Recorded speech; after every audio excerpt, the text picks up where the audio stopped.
anak yang nasibnya paling bagus, biasanya, kebanyakannya, adalah anak yang paling bakti sama orang tuanya. Perhatikan deh.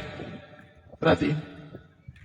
Yang paling bakti sama orang tuanya, terutama sama ibu, ya, bakti banget. Yang paling senang hidupnya. Dunia. Baru di dunia Allah udah kasih tahu. Tuh, beneran kan? Al-jannah tahta aqdamil ummah. Tapi begitu lihat ada orang durhaka sama orang tua, terutama sama ibu, liatin aja. Walaupun ibarat kata dia paling pinter, secara kecerdasannya paling tinggi IQ-nya misalnya gitu, walaupun dia kelihatannya punya suami paling kaya, walaupun dia gitu ya kelihatannya punya pekerjaan paling bagus, kalau udah durhaka sama orang tua, liatin aja kayak apaan hidupnya. Susah. Nggak bisa diharap. Orang yang durhaka sama orang tua. Dzambun ujilat uqubatuh. Katanya para ulama, dosa yang dipersegera balasannya dunia sebelum akhirat adalah durhaka sama orang tua. Birru aba'akum tabirrukum abna'ukum. Berbaktilah kalian kepada orang tua, kalian akan mendapati anak-anak kalian berbakti kepada kalian. Timbal baliknya tuh ada.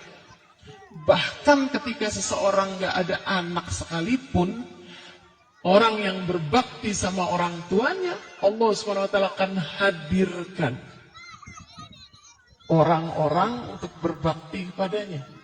Orang-orang buat nyenengin dia. Nyenengin orang tua, pasti disenengin sama Allah SWT. Susahin orang tua, pasti disusahin sama Allah Subhanahu wa ta'ala. Jadi itu artinya al-jannatu tahta aqdamil ummahat. Keberkahan, kebahagiaan, kenyamanan Allah Subhanahu wa ta'ala berikan buat orang-orang yang bisa membahagiakan, menyenangkan, dan berbakti kepada ibunya. Orang tua terutamanya adalah ibumu. Jalan bahagiamu. Ibumu. Jalan bahagiamu. Jaga 3 sholat sunnah. 1, sholat tahajud.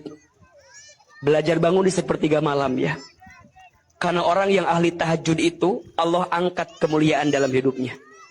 Mau sukses, tahajud. Mau berhasil, tahajud. Mau mudah urusan, tahajud. Maka nanti lanjutkan. Jangan tinggalkan kalau bisa sholat sunnah 2 rakaat sebelum subuh.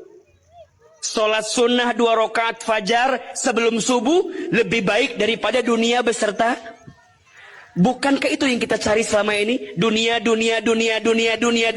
Ternyata ada cara, ada jalan. Dunia kita bisa kita dapatkan. Bahkan lebih baik, jaga sholat sunnah 2 rakaat sebelum subuh. Maka nanti yang ketiga, sholat sunnah duha. Barang siapa yang tidak tertinggal 4 rakaat duha di pagi hari, maka Allah cukupkan kebutuhannya. Ada 2 orang yang tidak akan pernah masuk ke dalam surga. Jangankan untuk masuk ke dalam surga, mencium bau surga pun Allah haramkan. Siapakah itu?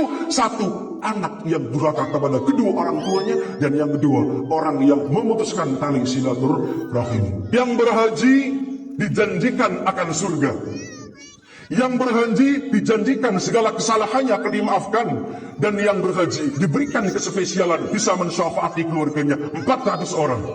Dan orang yang berkurban pun juga demikian, didoakan oleh para malaikat dan didoakan oleh semua penduduk bumi, makhluk yang ada di muka bumi. Lalu pertanyaannya, bagaimana dengan kita yang sampai detik ini belum berkesempatan untuk haji di Baitullah, yang sampai hari ini belum berkurban? Lewat mana surga kita? Lewat siapa kemuliaan kita? Maka saya jawab, ternyata surga kita, ternyata kemuliaan kita itu ada di dekat kita, bahkan ada di rumah-rumah kita. Siapakah itu? Orang tua kita sendiri. Itu surga kita.